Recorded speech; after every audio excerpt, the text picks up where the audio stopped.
그가 또 너희의 곡식과 포도원 소산의 11조를 거두어 자기의 관리와 신하들에게 줄 것이며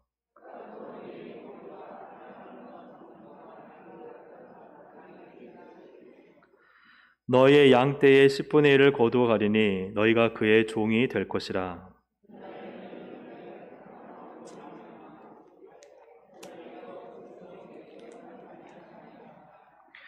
백성이 사무엘의 말 듣기를 거절하여 이르되 아니로소이다. 우리도 왕이 있어야 하리니 우리도 다른 나라들 같이 되어 우리의 왕이 우리를 다스리며 우리 앞에 나가서 우리의 싸움을 싸워야 할 것이니이다 하는지라. 아멘. 할렐루야. 아멘. 예, 우리 동생 가족들 또 이렇게 참 교회에서 식사를 제공하지 않음에도 또 이렇게 다들 오예배까지 참석하시고 이 자리가 풍성함을 보니까 참 하나님이 더 기뻐하시고 또 이렇게 비록 나오지 못하셨지만 또 온라인으로 예배 드리신 분들에게도 또 주님의 기쁨이 임할 줄로 믿습니다. 또 이렇게 우리가 식사를 못하지만 또 늘 이렇게 점심 대용으로 떡을 섬겨주시는 그 마음과 헌신도 참 감사를 드립니다. 오늘 저희가 함께 볼 말씀은 제가 시리즈로 교회에 대해서 또 하나님께서 원래 의도하신 공동체, 즉 이스라엘 공동체는 어떤 모습이고 또 이스라엘 공동체의 연장선상에 있는 또 교회 공동체, 또 교회 공동체의 완성에 있는 이제 다가올 하나님 나라의 공동체의 모습은 어떠한 것인가를 좀 시리즈로 나누려고 합니다. 그래서 오늘은 그 첫 번째 시간으로 신정 국가에서 왕정 국가로의 변질이라는 굉장히 그 수업 시간에 딱딱한 제목을 가지고 제가 말씀을 이렇게 좀 전하려고 하는데요. 네, 벌써부터 네, 어렵다고 생각하시겠지만 또 들어보면 되게 재밌습니다. 왜냐하면은 우리가 늘 똑같은 말씀을 듣지만 또 이렇게 말씀에 접근할 수도 있고 또 이렇게 우리가 교회를 이해할 수 있구나 하는 걸 생각이 든다면 굉장히 사실은 본질적인 내용들이고 우리가 사실은 꼭 알아야 될 내용이고 이것을 알면은 우리의 신앙과 생각과 삶이 또 굉장히 달라질 수 있는 부분이기 때문에 또 이렇게 함께 이 시간들이 소중하고 또 은혜롭고 유익이 되는 시간이 되기를 주의 이름으로 축복합니다. 예, 종이 나눠드렸잖아요, 그죠? 다 받으셨죠? 예, 교환제 없으신 분들은 손 드시면 가져다 드리겠습니다. 다 있으신 것 같고요. 예, 우선 하나님께서 왜 이스라엘을 선택하셨는가 하는 것을 신명기에서 이렇게 말씀하고 있습니다. 첫 번째로 7절에 보면 여호와께서 너희를 기뻐하시고 너희를 택하심은 너희가 다른 민족보다 수요가 많기 때문이 아니니라. 너희는 오히려 모든 민족 중에 가장 어떠하다고요? 적으니라. 그래서 히브리 할 때 이 히브리라는 것은 고대 근동의 뜻이 뭐냐? 땅이 없는 민족이에요. 방랑하는 민족이고 소수 민족이에요. 그래서 힘이 없고 약한 사람들을 이야기할 때 히브리, 그래서 히브리다 할 때 이 히브리인 하는 것은 너희는 집도 없고 떠돌아다니면서 방랑하는 유랑객이다 하는 의미예요. 그러니까 이 아브라함이 가나안 땅에 어떻게 보면 조카도 될 것 같지만 굉장히 정말 이 적은 무리로 왔잖아요. 근데 그들은 정말 작았다는 거예요. 가장 작았다. 그래서 하나님께서 이스라엘 선택하신 이유는 그들이 많거나 강하거나 힘이 있어서가 아니라 그들은 아무 보잘것 없는 존재들이었다. 그런 의미를 가지고 있습니다. 두 번째로 8절에 보시면 여호와께서 다만 너희를 뭐 하심으로? 사랑하심으로 말미암아 또 넌 또는 너희 조상들에게 하신 맹세를 지키려 하심으로 말미암아. 여기서도 두 가지가 나오잖아요. 하나는 사랑하기 때문이다. 하나님이 이스라엘 선택하신 이유는 뭐 때문이에요? 사랑하시기 때문이에요. 사랑이 이유가 되신다. 우리도 마찬가지입니다. 우리도 하나님 우리를 사랑하시죠. 또 한 가지는 뭐예요? 약속을 지키시는. 어떤 약속이죠? 아브라함에게 주셨던 그 약속을 지키기 위해서 하나님이 이 아브라함, 야곱, 이삭 이후에 약 400년이 지나도 잊지 않으시고 그들을 구원해내시잖아요. 애굽에서. 이런 모든 걸 보면 하나님이 사랑하시고 또 하나님이 약속을 지키신다 하는 것이죠. 그리고 또한 9절을 보면요, 그런즉 같이 한번 읽어볼까요? 그런즉 너는 알라 오직 내 하나님 여호와는 하나님이시요 신실하신 하나님이시라. 그를 사랑하고 그의 계명을 지키는 자에게는 천대까지 그의 언약을 이행하시며 인애를 베푸시되. 아멘. 그래서 여기는 왜 이스라엘 공동체를, 이스라엘 민족을 선택하셨느냐? 그들이 하나님을 사랑하고 하나님 계명을 지키는 자로 아셨어요. 그래서 막 하나님 분을 줬는데 자기 마음대로 사는 것이 아니라 너희들은 나를 사랑할 것이야. 너희들은 나의 계명을 지킬 것이야. 그래서 하나님이 그들을 하나님의 백성으로, 선민으로 이제 구원하신 것입니다. 이러한 모습은 사실은 하나님 우리를 구원하신 것도 마찬가지입니다. 우리가 잘나서 또 우리가 무언가를 해서 구원하신 것이 아니라 우리는 가장 적고 또 정말 사랑받을 만한 자격이 없음에도 하나님의 전적인 사랑에 의해 또 하나님의 약속에 의해 우리를 구원하신 줄로 믿습니다.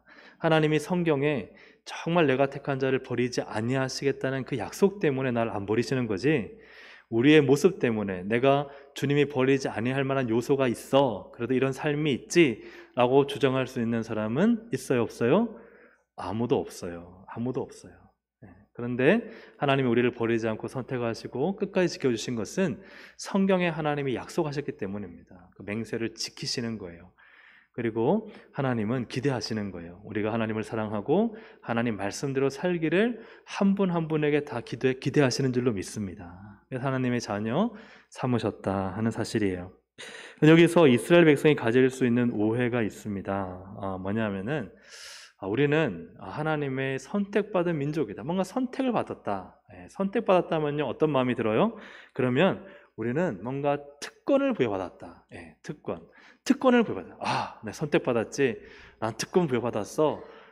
이런 마음을 가진다는 거죠. 그러면 또 어떻게 되냐면요, 나는 세상 위에 뛰어나다. 세상에 군림하려는 생각을 가질 수 있게 되는 거예요. 이것은 전적인 오해입니다. 하나님께서는 어떻게 그들을 부르셨느냐? 원래는 하나님께서 부르셔서 뭘 맡기셨어요? 책임을 주셨어요. 사명이라고 하죠. 그 사명은 뭐예요? 제사장 나라로 살아가는 것입니다. 그래서 세상을 섬기는 거예요.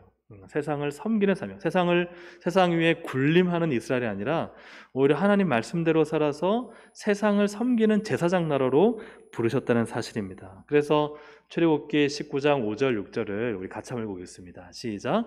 세계가 다 내게 속하였나니 너희가 내 말을 잘 듣고 내 언약을 지키면 너희는 모든 민족 중에서 내 소유가 되겠고 너희가 내게 대하여 제사장 나라가 되며 거룩한 백성이 되리라.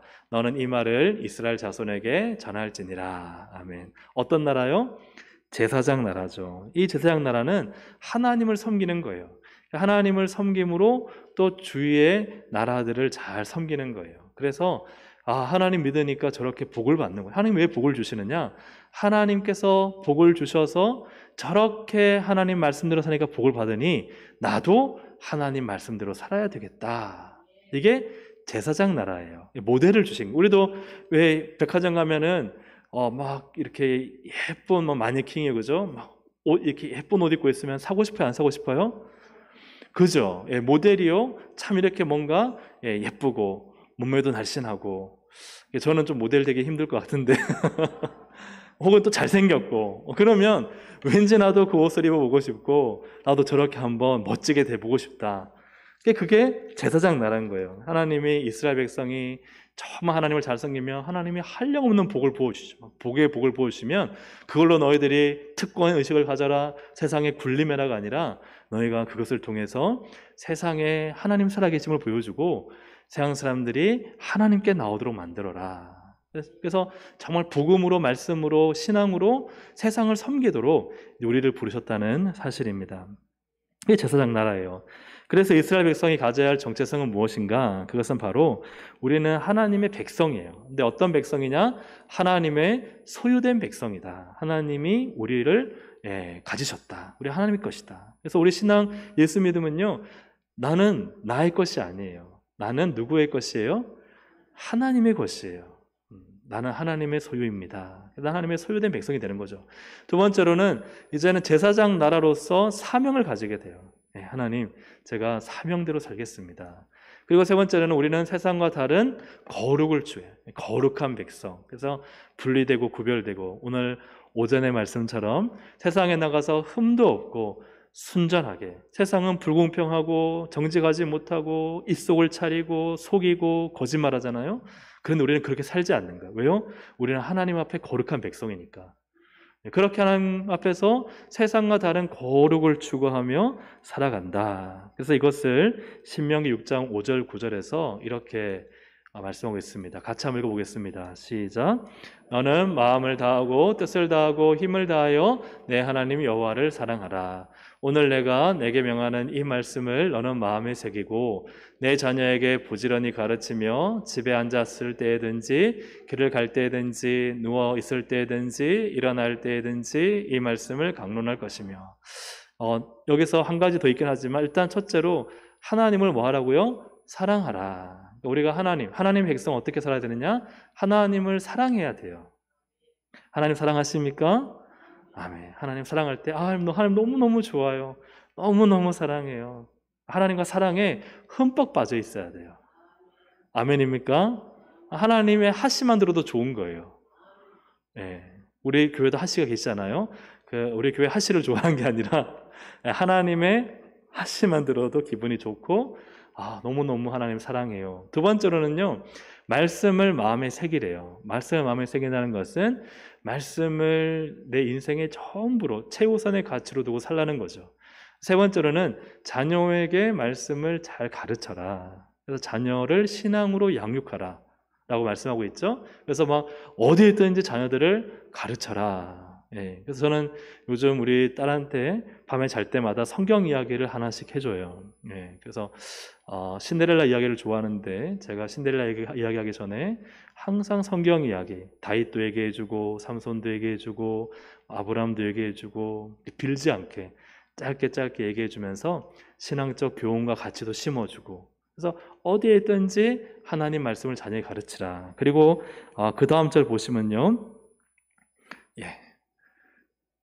같이 읽어볼까요? 너는 또 그것을 내 손목에 메어 기호를 삼으며 내 미간에 붙여 표로 삼고 또 내 집 문설주와 바깥문에 기록할지니라. 어디든지 말씀의 환경을 만들라는 거예요. 여러분, 옛날에 그 성경 액자 많이 있잖아요, 집에. 이사 오면은 성경 액자 주고, 주로 많이 있는 성경 액자가 뭐예요? 내 시작은 미약하였으나 네 나중은 창대하리라. 이거는 사업장마다 없는 곳이 없잖아요, 그죠? 예, 뭐 요한은 나의 사나 목자시니 하고 쭉 나오고, 어디든지 말씀을 계속 붙여놓으라는 거예요. 그래서 내가 모든 살아가는 삶의 환경이 말씀이 되고, 그리고 심지어는 요즘 노트북 쓰잖아요. 노트북이나 핸드폰 화면에다가 여러분 가피플리를 들어가면은 좋은 배경화면이 말씀 배경화면이 있어요. 그거를 사용해서 내가 딱 핸드폰을 열면 말씀이 보이게, 딱 컴퓨터를 켜면 말씀이 보이게, 모든 환경을 말씀이 있는 환경으로 만들라는 거예요. 우리 자녀 양육은 딴 데 있지 않습니다. 부모가 잔소리는 아니겠지만 말씀을 기억하지만, 그러나 더 그보다 효과 있는 게 뭐냐면요, 제 집에 액자를요, 말씀 액자를 많이 붙여놓으세요. 아멘입니까? 아멘. 그리고 카톡 보낼 때요, 뭐 부모님이 자녀들한테 말씀 한 구절 먼저 넣어서 보내세요. 예, 말씀 한 구절, 항상 기뻐하라, 쉬지 말고 기도하라, 범사에 감사하라, 딱 말씀 한 구절 넣고 난 널 사랑해, 딱 보내면 끝인 거예요.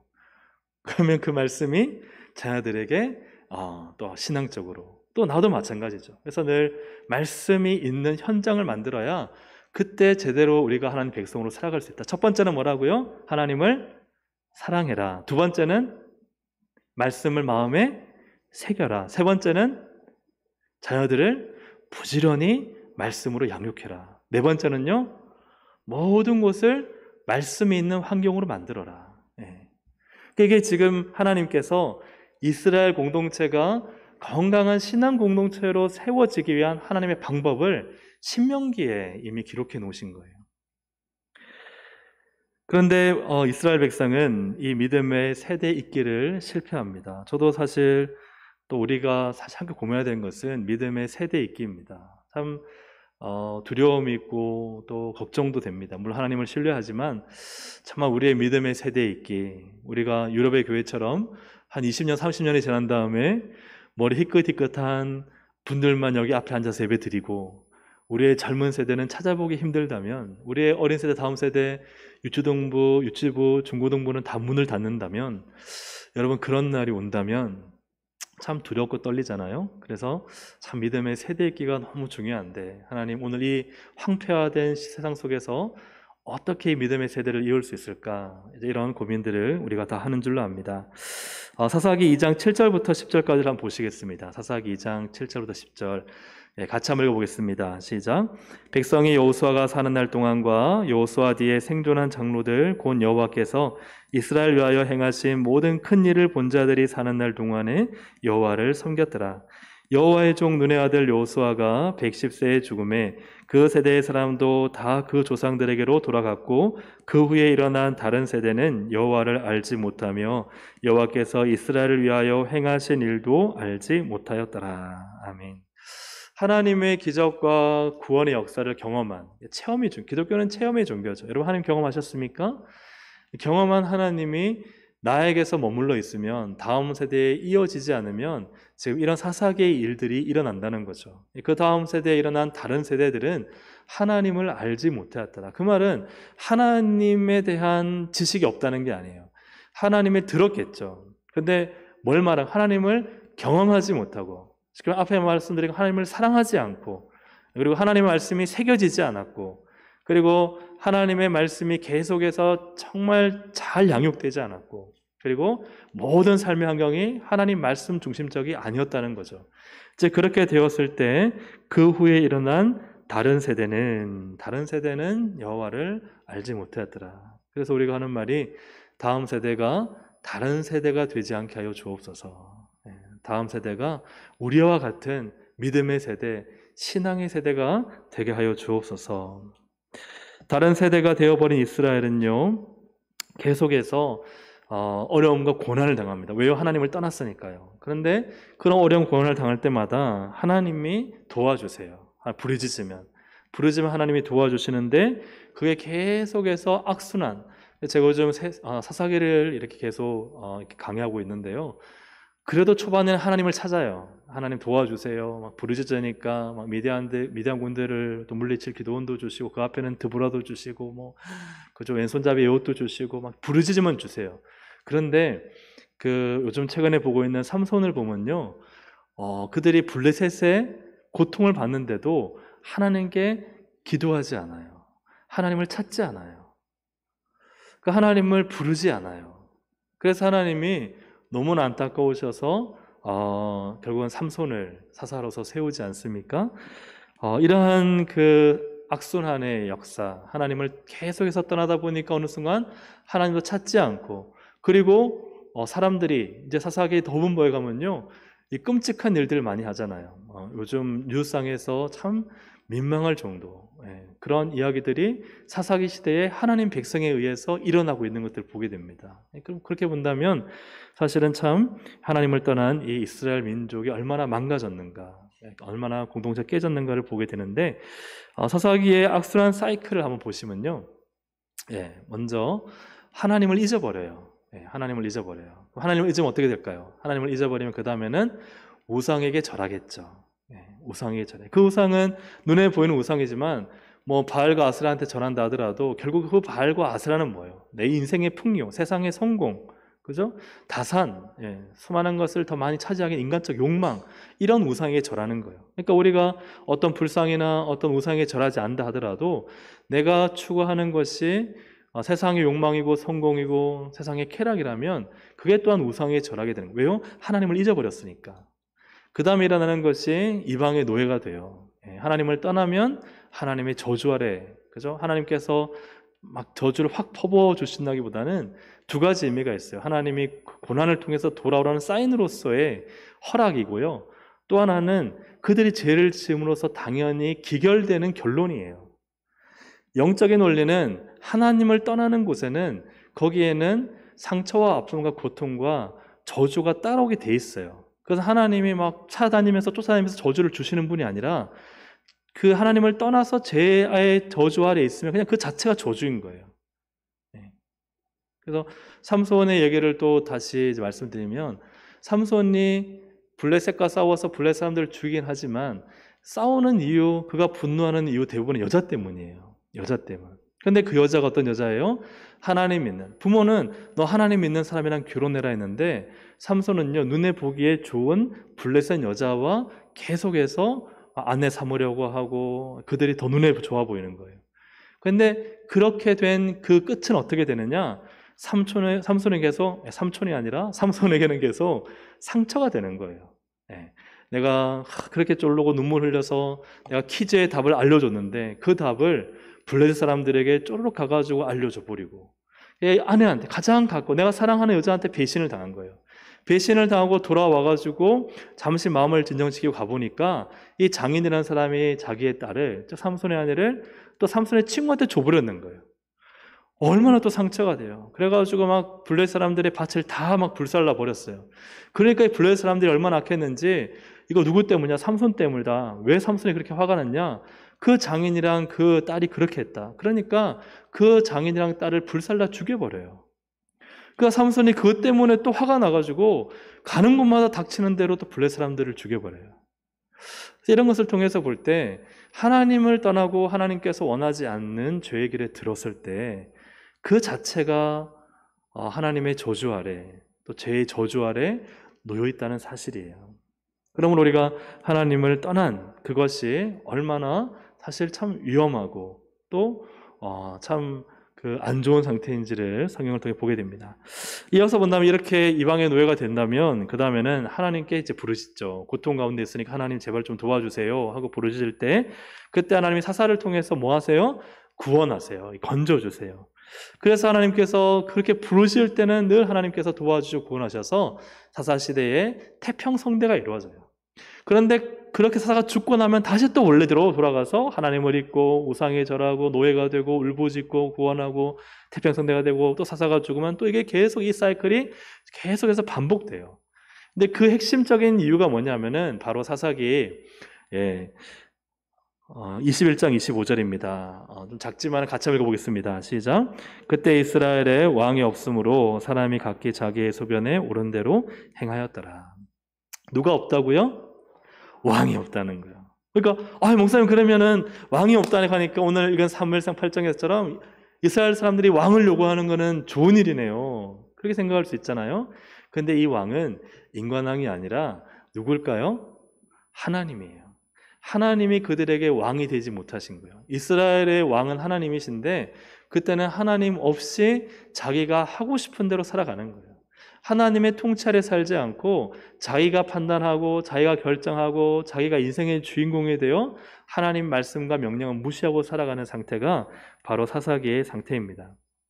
이 사이클이 계속 반복되다가 결국 이제 사무엘상에 오죠. 그러면 사무엘이 그래도 엘리와 두 아들은 굉장히 사실 그 시대의 암울한 시대상을 보여주지만 이어서 사무엘이 하나님 말씀 임하고 또 선지자로서 잘 활동하고 사사로서 활동하면서 그 사무엘 시대 때는 또 하나님의 일하심을 보게 됩니다. 하지만 그때 오늘 말씀의 앞부분에 사무엘이 이제 나이가 들으니까 그의 아들들을 사사로 세워요. 하나님께서 명령하신 것인지 아니면 사무엘 임의로 한 건지 모르겠지만 문제는 실패였어요. 사무엘이 자기 아들들을 사사로 세웠지만 그러나 3절에 보니까 아버지 행위를 따르지 아니하고 이익을 따라 뇌물을 받고 판결을 굳게 하니라. 그러니까 사사로서 바르게 재판하지 못한 것이죠. 그러자 이런 모습들을 지켜보던 이스라엘 백성이 무엇을 요구하느냐? 왕을 요구한다는 사실입니다. 4절과 5절을 같이 한번 보도록 하겠습니다. 4절부터 5절입니다. 네, 한번 띄워주실까요? 네, 4절부터 5절. 네, 함께 읽습니다. 시작. 이스라엘 모든 장로가 모여 라마에 있는 사무엘에게 나아가서 그에게 이르되 보소서 당신은 늙고 당신의 아들들은 당신의 행위를 따르지 아니하니 모든 나라와 같이 우리에게 왕을 세워 우리를 다스리게 하소서 한지라. 이스라엘의 한두 장로가 아니라 모든 장로가 나가서요. 그 다음에 사무엘에게 당신은 괜찮은데 당신의 아들 때문에 안 되겠습니다. 우리에게 왕을 주십시오. 근데 이 왕은 하나님이 아니죠. 이 왕은 인간왕을 말하는 것입니다. 왜 인간왕을 요청할까 할 때 크게 세 가지가 있습니다. 첫째는요, 그 사무엘의 아들들이 문제가 있어요. 영적 지도자의 문제죠. 사무엘, 당신의 아들들은 사사로 세울 자격이 되지 않습니다. 이제 사사 괜찮아요. 왕 세워주세요. 그리고 또 다른 나라들 보니까 왕의 제도가 너무 좋아 보입니다. 우리도 왕을 세워주세요. 그리고 우리는 하나님이 왕이 아니라 난 인간 왕을 원해요. 뭔가 눈에 보이는 통치자가 우리를 다스려줬으면 좋겠어요. 이렇게 크게 세 가지의 이유입니다. 그래서 영적 지도자, 그 당시 영적 지도자들의 실패, 그리고 다른 나라들 보니까 그 나라의 제도, 즉 왕의 제도가 좋아 보이고, 그 눈에 보이지 않는 하나님보다는 눈에 보이는 왕이 더 있어 보이는 거죠. 그래서 이렇게 왕의 제도를 요구하게 됩니다. 그런데 사무엘은 좀 기분이 나빴어요. 왜냐하면 자기를 거부하는 것처럼 느껴졌거든요. 그래서 하나님께 쪼록 달려가니까 하나님은 뭐라 하시느냐? 7절입니다. 7절을 함께 읽어보겠습니다. 시작. 여호와께서 사무엘에게 이르시되 백성이 네게 한 말을 다 들으라. 이는 그들이 너를 버림이 아니요 나를 버려 자기들의 왕이 되지 못하게 함이니라. 누구를 버렸다고요? 하나님. 하나님을 버렸어요. 하나님을 버려서 하나님이 왕되지 못하도록 하는 것이 바로 이스라엘 모든 장로들, 모든 백성들의 요구다 하는 것이죠. 근데 하나님은 허용을 하세요. 허용을 하세요. 하나님은 허용을 하신다는 거죠. 왜 허용하실까요? 하나님은 인격적인 분이세요. 이게 하나님의 뜻과 맞지 않다는 걸 아시지만, 그러나 하나님은 그 부분을 허용하십니다. 왜냐하면 모든 장로들이 와서 우리 이렇게 해주세요 하니 하나님은 허용하시죠. 허용하시죠. 발람을 보더라도 발락이 와가지고 제발 이 이스라엘 백성 저주해 주세요 몇 번이나 오잖아요. 그러니까 발람 안에도 돈에 대한 탐욕이 있어요. 그가 하나님으로부터 계시를 받지만 그의 마음 안에 돈에 대한 탐욕이 굉장히 많았어요. 그러니까 막 가고자 하는 마음이 막 애쓰는 마음이 있는 거예요. 왜냐하면 한 번 와서 아니면은 끝, 오지 마, 만나지 않으면 되는데 계속 만나주고 있거든요.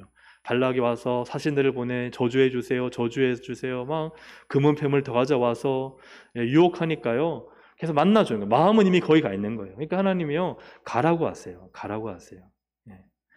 그러니까 우리가 하나님의 사인을 잘 들어야 돼요. 이게 하나님 뜻이 아닌데 계속 가잖아요. 하나님은 허락은 하세요. 근데 그 끝에 뭐가 있는지는 아세요. 이건 끝에 저주가 있고 실패가 있고 상처가 있고 낙심이, 내가 안 믿는 사람, 또 믿음을 떠나게 만들 사람 사귀고 교제하면요, 그 끝을 아세요. 근데 우리 기도하죠. 하나님 안 만나게 해주세요. 저 그 사람이랑 사귀면 안 되는 줄 알아요. 근데 제 마음은 계속 그 사람 만나고 싶어요. 그러면서 계속 마음은 거기 가 있는데 기도는 뭐 하나님한테. 그렇게 하면 하나님이 허용해 주시는 것 같아요. 만나라고 하시는 것 같아요. 근데 그게 아닐 수 있어요. 아닐 수 있어요. 우리가 하나님의 뜻을 알고 하나님의 뜻을 안다면 거기서 끊어져야 되는데, 끊지 않고 계속 그게 좋아 보이고 달콤해 보이고 거기에 마음이 가 있으면요, 하나님이 허용을 하세요. 근데 그 끝은 좋지 않죠. 그래서 하나님이 뭘 하시냐면요, 경고하세요. 경고하세요. 허락은 하시지만 경고하세요. 그 구절을 보시면, 그러므로 그들의 말을 듣되 너는 그들에게 엄히 뭐 하라고요? 경고하고 그들을 다스릴 왕의 제도를 가르치라. 사실은 여기까지만 하더라도 하나님은 너희들이 선택해봐라. 하나님 믿는 이 삶과 세상의 왕의 제도를 따르는 이 삶이 어떻게 다른지를 내가 알려주고 경고해 주겠다.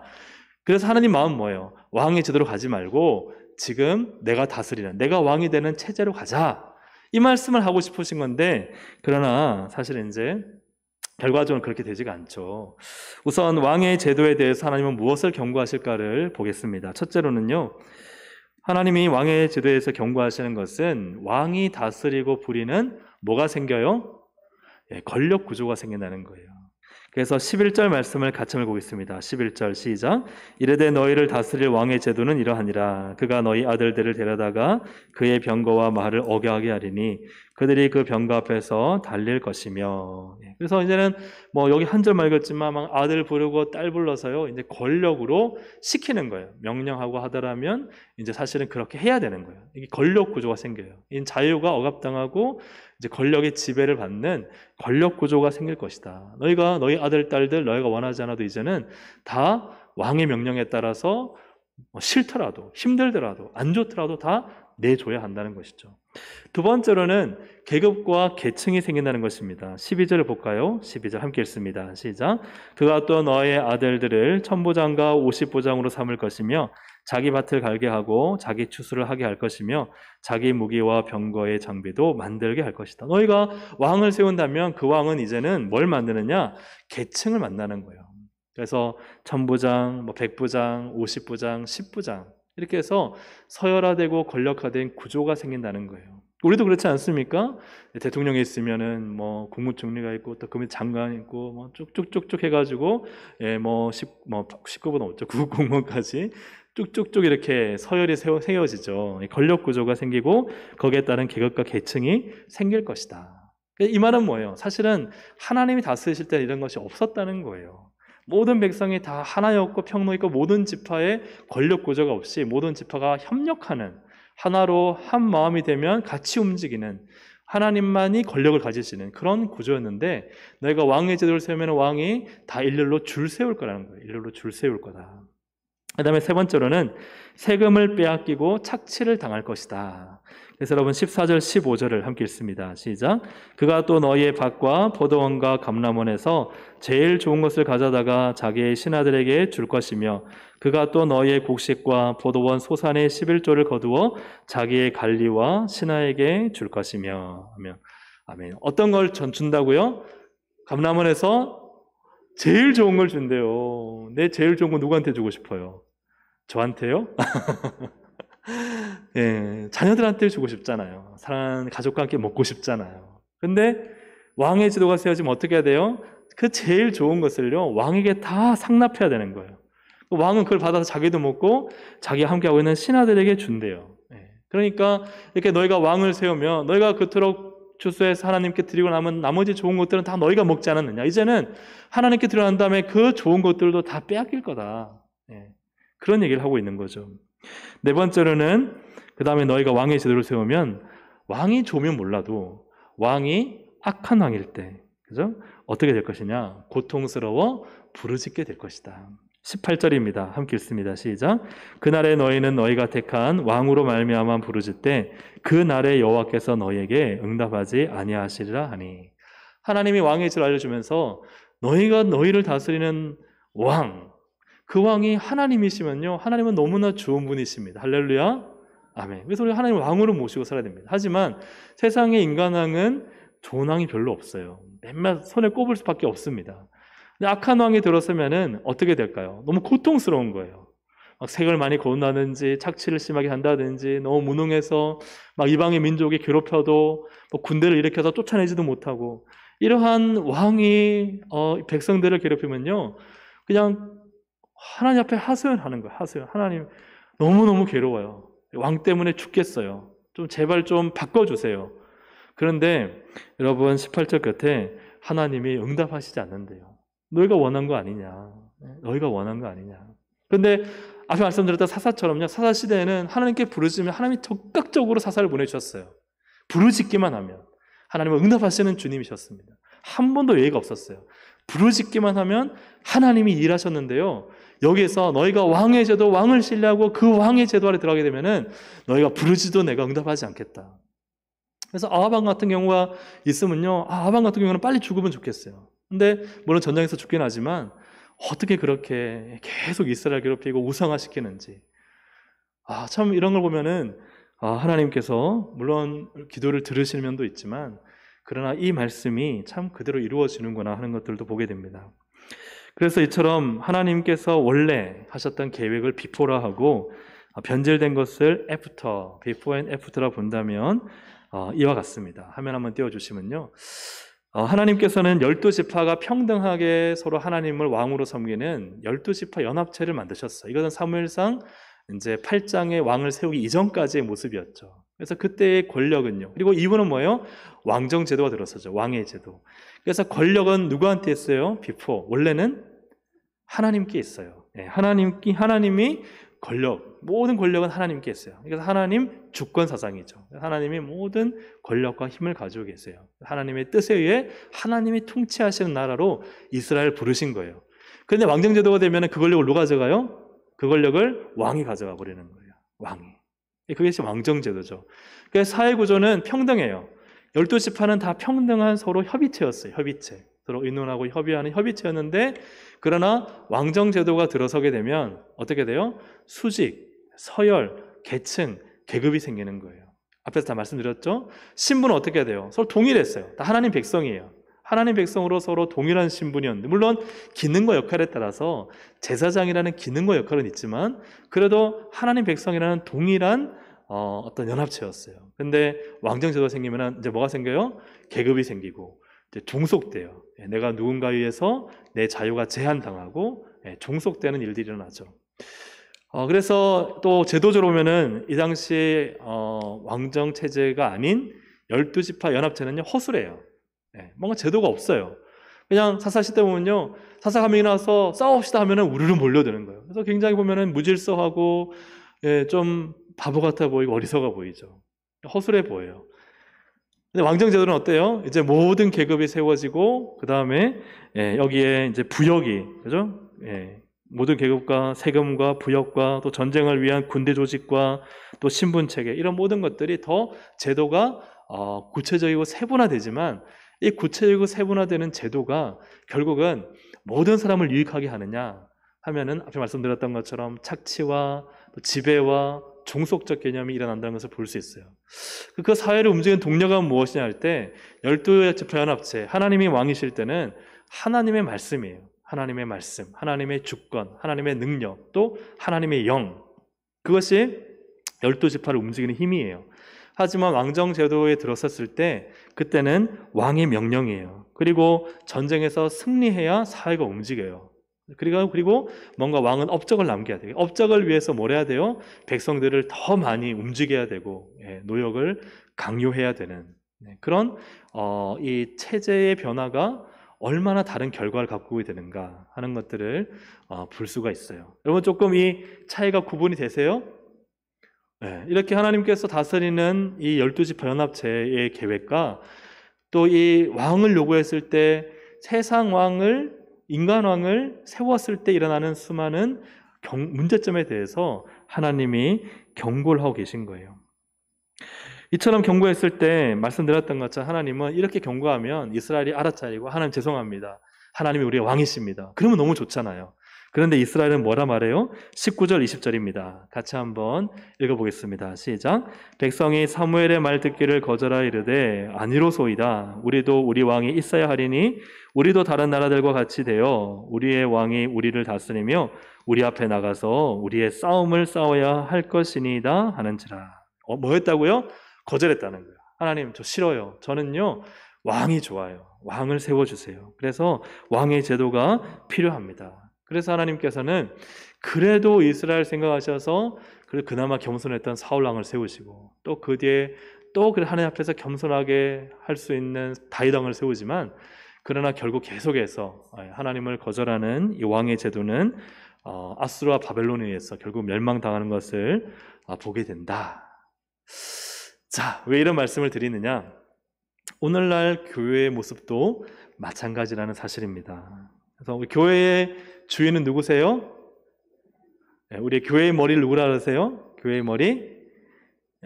하나님이라고 하기도 하지만 교회의 머리는 예수 그리스도. 예수 그리스도가 머리라는 사실은 우리가 오직 예수님의 통치만 받아야 된다는 사실입니다. 아멘입니까?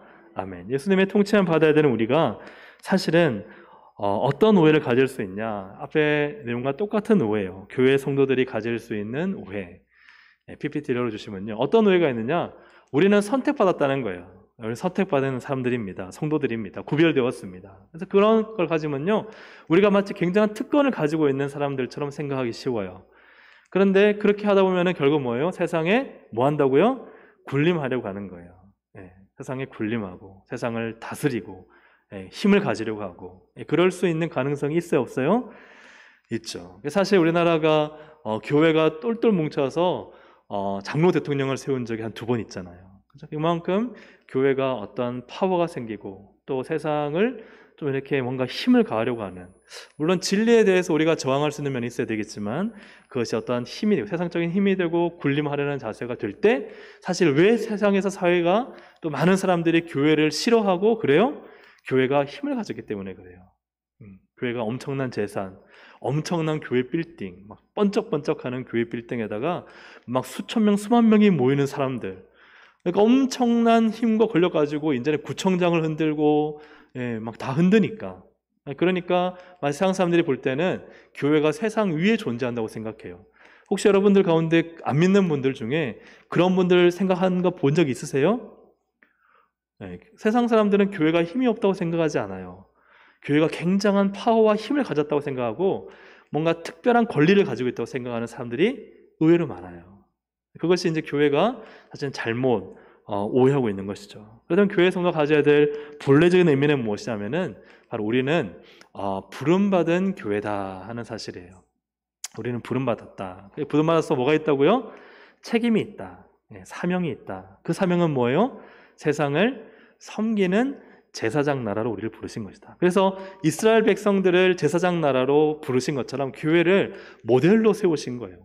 어떤 모델로? 섬기는 모델. 오늘 오전의 말씀처럼 예수님처럼 섬기는 마음, 복종하는 삶을 가지고 하나님 뜻을 온전히 높이며 하나님을 기쁘게 하면, 그러면요 세상의 사람들이 나도 당신이 믿는 예수 한번 믿고 싶다. 교회 한번 나가보자. 이렇게 해서 사람들이 교회로 몰려오는 것은 우리가 세상 위에 굴림해서가 아니라 오히려 하나님의 마음으로 세상을 섬길 때 그 일이 일어나도록 하셨다는 사실입니다. 아멘입니까? 아멘. 이것이 교회를 세우신 목적이라는 거예요. 요한계시록 1장 6절에 보면 이런 말씀이 있죠. 같이 한번 읽어보겠습니다. 시작. 그의 아버지 하나님을 위하여 우리를 나라와 제사장으로 삼으신 그에게 영광과 능력이 세세토록 있기를 원하노라. 아멘. 그래서 나라와 뭐로 삼으셨다고요? 제사장으로. 역시 교회를요 제사장, 우리가 다 제사장이에요. 비록 짐승을 죽이지 않지만 그 어떤 상징적인 의미, 그 사명적 의미를 우리가 감당하는 것입니다. 그래서 교회 역시도 열고 하나님이 예수님을 통해서 우리를 다스리실 때 교회 역시 평등하고 신분은 동일하고 또 하나님이 역동적으로 우리 가운데 일하시도록 우리를 세우셨다 하는 것이죠. 그래서 고린도전서 12장 12절 13절을 같이 한번 읽어보겠습니다. 시작. 몸은 하나인데 많은 지체가 있고 몸의 지체가 많으나 한 몸인 것 같이 그리스도도 그러하니라. 우리가 유대인이나 헬라인이나 종이나 자유인이나 다 한 성령으로 세례를 받아 한 몸이 되었고 또 다 한 성령을 마시게 하셨느니라. 아멘. 그래서 유대인이나 헬라인이나 종이나 자유인이나 다 똑같이 한 성령, 똑같이 한 몸이 되었고 또 똑같이 한 성령. 그래서 우리가 사실은 평등하고 동일한 그런 신분으로 우리를 부르셨다. 옆에 있는 분한테 인사하겠습니다. 집사님과 제가 같답니다. 이렇게 한번. 네. 권사님과 제가 별로 차이가 안 납니다. 차이가 전혀 없는 거죠. 우리가 똑같이 한 몸, 한 뜻, 한 성령 안에 우리가 부르심 받았다. 이것은요 이스라엘의 12지파 연합체와 같은 존재로 부르셨다는 거예요. 아멘입니까? 아멘. 그런데 교회가 이제는 마치 이스라엘이 왕의 제도를 달라고 하는 것처럼 교회가 이 생을 살다 보니까 이 세상의 정치 제도와 경제와 수많은 걸 경험한 사람들이 그것을 가지고 교회로 들어오는 거예요. 교회로 들어와서 뭘 만드느냐? 조직을 만드는 거예요. 여러분 로마 교황청이 있기 전에 콘스탄티노플 대제가 이제는 기독교를 공인화할 때 어떤 일이 났어요? 교회에 그토록 순결하게 동일한 형제 자매였던 이들이 카타콤에 숨어서 형제 자매로서 하나로서 살았던 그들이요 이제는 교회의 문이 활짝 열어지면서 예수 안 믿는 사람들도 수없이 교회로 들어오는 거예요. 의리아리한 옷을 입고 번쩍번쩍 빛나는 옷에다가 막 온갖 계급을 가진 사람들이 교회 안에 들어오잖아요. 그러니까 그 안에서 뭐가 생겨요? 이제 질서가 계급적인, 물론 서신서에 보면은 계급이나 사회적 질서가 교회 안에 들어온 경우가 있었지만 훨씬 더 많은 계급적 질서와 세상적인 어떤 방법들이 교회 안에 들어오게 됩니다. 교회가 세속화되게 돼요. 세속화되게 돼요. 그래서 여러분 그렇게 해서 그 연장선상에 뭐가 있어요? 교황이 있잖아요. 교황이 엄청난 그 교회의 권력을 가지고 마치 세상의 왕으로. 그래서 로마의 중세시대 보면은 다 세상의 왕과 교회의 교황이 싸우는 거잖아요. 그죠? 그래서 동로마 서로가 나눠지고 이런 모든 것들이 뭐냐? 이제 교회가 세상을 닮아가고 세상의 것이 교회에 들어왔다는 거예요. 그러니까 성도들이 다 세상 속에 나가 살면서 세상에 있는 하나님께서 원하지 않는 세상적 지배구조, 계급제도 이런 걸 가지고 교회로 들어오게 된다는 것이죠. 그래서 이 부분을 우리가 또 한번 살펴보고 이제 마치려고 하는데요. 교회의 비포와 애프터라고 했습니다. 자, 권력이 하나님께서 원래 세우신 교회에는 권력이 누구한테 있다고요? 예수님, 그죠? 교회의 머리는 오직 예수님. 담임 목사도 아니죠. 그 다음에 교회 구조는 어떻게 해요? 평등해요. 다 평등하고 똑같아요. 아멘입니까? 아멘. 우리 다 평등한, 주님 안에서는 다 한 가족인 거예요. 평등하고. 신분은 뭐예요? 동일해요. 하나님의 자녀예요. 우리는 동일한 하나님의 자녀예요. 제도 장치는 뭐예요? 제독 장치는 그 기능과 역할에 따라서 영적 권위는 있어요. 이건 이제 교회의 질서라고 있죠. 하나님께서 주신 담임 목사로서의 역할과 그 기능이 있는 것이고, 또 장로님들은 장로님들에서 역할과 기능이 있는 거예요. 그 기능을 우리가 하나님 안에서 기도하면서 잘 감당하는 게 중요해요. 또 선생님들이나 각 부서에 또 맡은 분들은 그 역할과 기능을 잘 감당하는 것이지, 우리의 신분과 모든 구조는 평등하고 동일한 것이 하나님이 우리를 원래 부르신 목적이라는 것이죠. 그리고 교회를 움직이는 힘은 무엇입니까? 복음과 말씀과 성령 하나님에 의해 우리가 움직이고 있는 거예요. 말씀에 의해. 그러나 교회가 변질되고 교회가 수직적인 조직체가 될 때는 어떤 일이 일어나느냐? 교황, 그죠? 교황, 로마 가톨릭의 교황, 교권이라는 말이 생기죠. 그리고 이 목사라고 쓴 것은 어떤 목사에게 어떤 많은 권력이 주어질 때 생기는 문제점을 말하는 것이지, 목사가 잘못했다는 말은 아니에요. 그러니까 어떤 그 권력이 예수님이 아니라 어떤 교회는 목사님이 가지고 있다. 이렇게 되면 이게 문제가 생기는 것입니다. 그 마찬가지로 중직자도 그럴 수가 있겠죠. 교회 구조도 마찬가지입니다. 교회 구조도 하나님에서 다 평등한 구조여야 되는데 계층이 생기고 수직적인 구조가 되고 직분의 질서에 의한 것이 기능적 역할이 아니라 마치 어떤 권력의 질서가 생긴다면은, 그러면은 이것은 사실은 하나님께서 원하시는 교회 구조는 아니라는 거예요. 또한 신분은 직분의 계급이 생기면서 종속이 되죠. 종속. 그래서 평등하게 얘기하고 또 진행해야 될 부분들이 종속적 개념으로 바뀌는 그런 부분들이 생긴다는 것이고, 이거에 대한 제도 장치는 결국은 많은 조직화, 세부적인 조직화와 위원회, 재정, 결제, 여러 가지 많은 면에서 제도가 앞서게 되는 이런 부분에 대한 기능과 역할을 무시하진 않지만, 그러나 이러한 제도가 교회를 움직이는 것이 과연 옳으냐 하는 질문을 우리가 해봐야 돼요. 하나님이 움직이는 교회가 돼야 되는데 보면은 제도나 혹은 수적 성장이나 또한 교회 건축이나 또 권위적 리더십에 의해서 교회가 움직이고 있다 하면은 사실은 이제 이게 우리가 제도화되는 교회, 수직적인 교회가 되는 것이죠. 이걸 우리가 보통 종교화된다. 그래서 가장 건강한 교회는 어떤 교회일까에 대한 고민을 저도 많이 합니다. 그래서 제도를 완벽하게, 조직을 완벽하게 구성하는 교회가 그런 교회냐? 그게 또 아니잖아요. 우리가 하나님을 중심으로 어떻게 교회를 세워가는 것이 가장 중요할까 하는 것을 우리가 앞으로 같이 고민하며 같이 말씀을 나누면 좋겠습니다. 칼빈은 로마 교회의 교황 제도를 초대교회와 비교해 이런 식으로 비판합니다. 기독교 학문에서 쓴 내용인데요. 제가 한번 읽어드리겠습니다.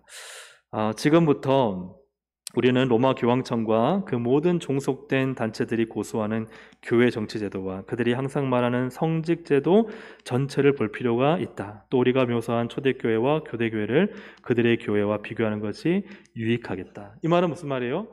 정말 우리가 갖고 있는, 칼빈 시대에 갖고 있는 중세 시대의 로마 교회 정치와 또 제도, 성직자에 대한 것들이요, 정말 우리가 생각하고 있는 이 초대교회와 고대교회의 모습과 너무 다르다는 거예요. 너무 달라졌다, 변질되었다는 거죠.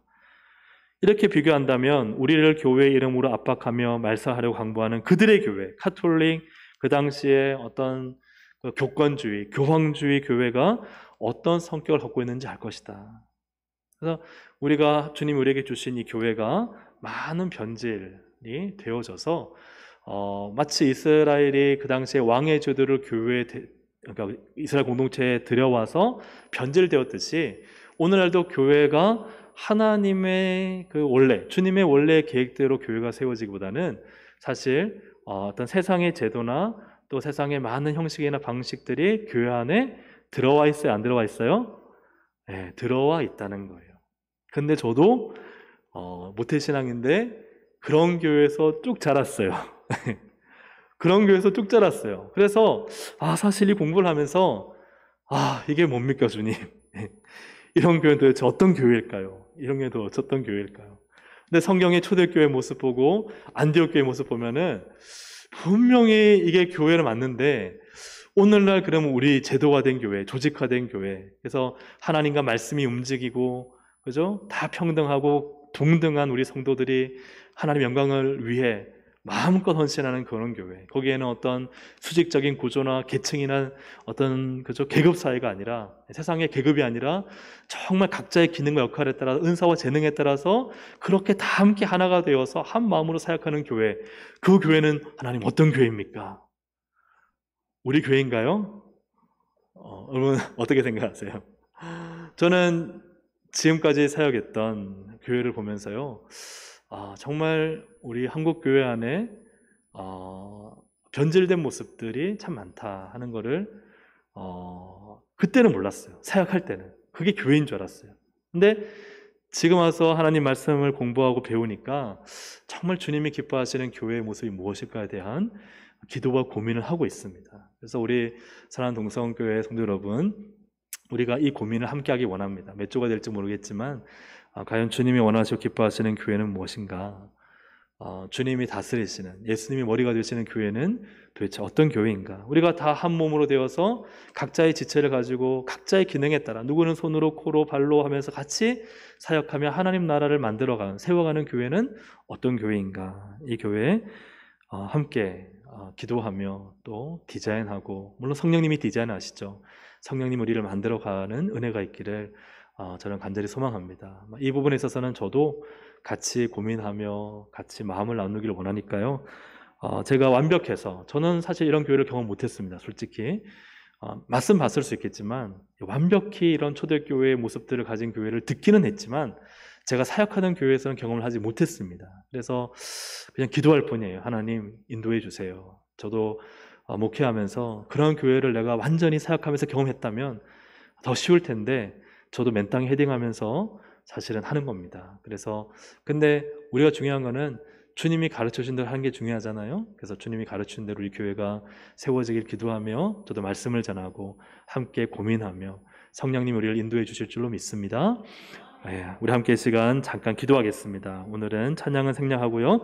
우리가 함께 잠깐 기도할 때 하나님, 우리 교회가 정말 주님이 원하시는 그 교회, 주님이 원래 디자인하신 그 교회가 되게 하시고 하나님 변질되지 않도록 하시고, 또 혹시 변질된 부분이 있다면 속히 주님의 뜻 안으로 들어올 수 있도록 하나님 인도하시고, 또 계속되는 말씀을 통해 하나님 우리 교회가 오직 성령님의 역사 안에, 은혜 안에 성령님의 다스리심 안에 있게 하여 주옵소서. 우리 주여 한번 부르고 우리 교회를 위해 기도하시겠습니다. 주여, 살아계신 아버지 하나님 기도합니다. 하나님 아버지, 참으로 우리가 이 땅에 살아가면서 교회가 어떻게 세워지고 어떻게 나가야 되는지 하나님 아버지 우리가 알기 원하고 경험하기 원하고 깨닫기 원합니다. 우리 안에도 물론 교회의 모습이 있습니다. 그러나 혹시 변질된 부분이 있지 않습니까? 혹시 달라진 부분이 있지 않습니까? 주님의 통치하시는 교회가 아니라 내가 주인되고 내가 하나님 주장하는 교회, 내 힘이 닿는 대로 나의 수고하는 교회가 아닙니까? 하나님의 주의 뜻이 이루어지고 주님의 통치 아래 다 순복하며 우리가 하나님께서 기뻐하시는 모습으로 온전히 세워지는 교회의 모습을 보게 하시고, 각 기능과 역할이 그 역할을 잘 감당하여 하나님 우리가 종속시키기보다는, 우리가 하나님 지배구조를 만들기보다는 겸손하게 또 평등하게 동일하게 하나님의 뜻을 함께 만들어갈 수 있는 교회가 될 수 있도록 도와주시고 인도해 주시기 원합니다. 하나님, 저에게 하나님께서 능력과 힘과 지혜를 주시고 무엇보다 성령님께서 우리를 다스려 주셔서 그런 교회를 만들어 갈 수 있도록 하나님 저희에게 힘과 지혜를 주시고, 늘 하던 대로 하는 것이 저에게 참 쉽습니다. 그러나 그것을 거슬러 하나님 아버지 주님께서 원하시는 뜻 나갈 수 있도록 주님 도와주시고 인도하여 주시옵소서. 하나님 아버지, 주님이 세우신 교회, 꿈꾸시는 교회는 너무나 아름답고 너무나 풍성하고 온 세상에 빛을 비추고 영광스러운 교회인데, 오늘날 한국 교회를 보면 세상의 제도와 프로그램과 질서와 세상의 모든 계급적 문화가 들어와 하나님 교회가 세속화되는 모습들을 너무나 많이 보게 되고, 또 그러한 가운데서 교회를 다니고 태어나면서부터 그런 교회를 다니다 보니까 마치 그것이 교회인 것처럼 우리는 그냥 살아가고 있지 않은가, 하나님 질문을 던져봅니다. 우리 안에 분명히 주님의 몸된 교회로 교회의 모습을 가지고 있습니다. 하지만 혹 우리 안에 변질된 모습들이 있다면 주님 이번 말씀들을 통하여 깨닫게 하시고, 다시 우리가 정말 주님의 통치 아래 한 몸이 되고 한 가족이 되는 교회가 되도록 인도하여 주시고, 하나님 우리가 어떤 기능과 역할과 은사와 또 재능들을 사용할 때 이제는 사용하는 방법을 잘 익혀서 하나님 나도 돌아보고 상대방도 잘 돌아보아 하나님 정말 주님께서 기뻐하시는 교회를 세워갈 수 있도록 하나님 은혜를 베풀어 주시옵소서.